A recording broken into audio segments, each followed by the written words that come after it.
ఒకరోజు రాత్రి విజయనగర మహారాజు శ్రీకృష్ణదేవరాయల వారి కలలో మాయాభవనం కనిపించింది.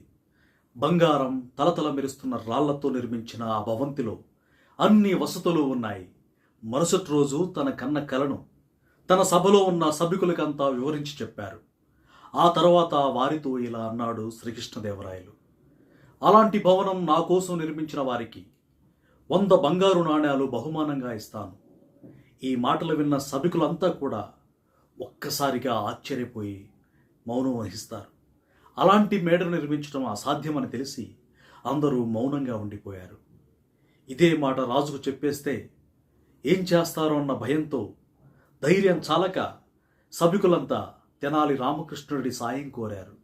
మరుసటి రోజు ఓ వృద్ధుడు ఏడుస్తూ శ్రీకృష్ణదేవరాయల వారి ఆస్థానానికి వస్తాడు. అది చూసిన రాజుగారు, ఏం జరిగింది, ఎందుకు ఏడుస్తున్నావు అని అడగగానే ఆ వృద్ధుడు ఇలా అన్నాడు, మహారాజా, నాకు న్యాయం చేయండి, నా సొమ్మంతా దొంగల పాలైంది అని చెప్పాడు. వెంటనే శ్రీకృష్ణదేవరాయలు, ఎవరు నీ సొమ్ము దొంగిలించారో చెప్పు, నీకు న్యాయం జరిగేలా చూస్తాను అని అన్నాడు. నేను అతడి పేరు చెబుతాను, కానీ అతడిపై కోప్పడనని, అతనికి శిక్ష విధించనని ముందుగా మీరు నాకు మాట ఇవ్వండి అని వేడుకుంటాడు ఆ వృద్ధుడు.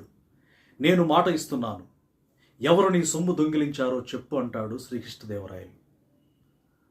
అయితే ఆ వృద్ధుడు, మీరే మహారాజా, మీరే నా సొమ్ము ఎత్తికెళ్లారు నా కలలో అంటాడు ఆ ముసలి వ్యక్తి. రాజుకు కోపం వస్తుంది, కానీ ఇచ్చిన మాట గుర్తుకు వచ్చి మౌనంగా ఉండిపోతాడు. నాకు నిన్న రాత్రి ఒక కల వచ్చింది. మీరు సైనికులతో నా ఇంటికి వచ్చి నేను దాచుకున్న డబ్బంతా దోచుకెళ్లారు రాజా అని చెప్పగానే శ్రీకృష్ణదేవరాయలు కోపంతో, ఏం పెద్దాయనా, పిచ్చి పట్టిందా నీకు? అది కల మాత్రమే, కలలు నిజం కావు అన్నాడు. అందుకు ఆ ముసలి వ్యక్తి, రాజా, అద్భుతమైన భవంతిని కట్టాలన్న మీ కల నిజం అవుతున్నప్పుడు నా కల ఎందుకు నిజం కాకూడదు అని తిరిగి ప్రశ్నిస్తాడు. తెనాలి రామకృష్ణుడు వృద్ధుడి వేషంలో వచ్చి తన పొరపాటును తెలివిగా గుర్తు చేశాడని గ్రహిస్తాడు మహారాజు శ్రీకృష్ణదేవరాయలు.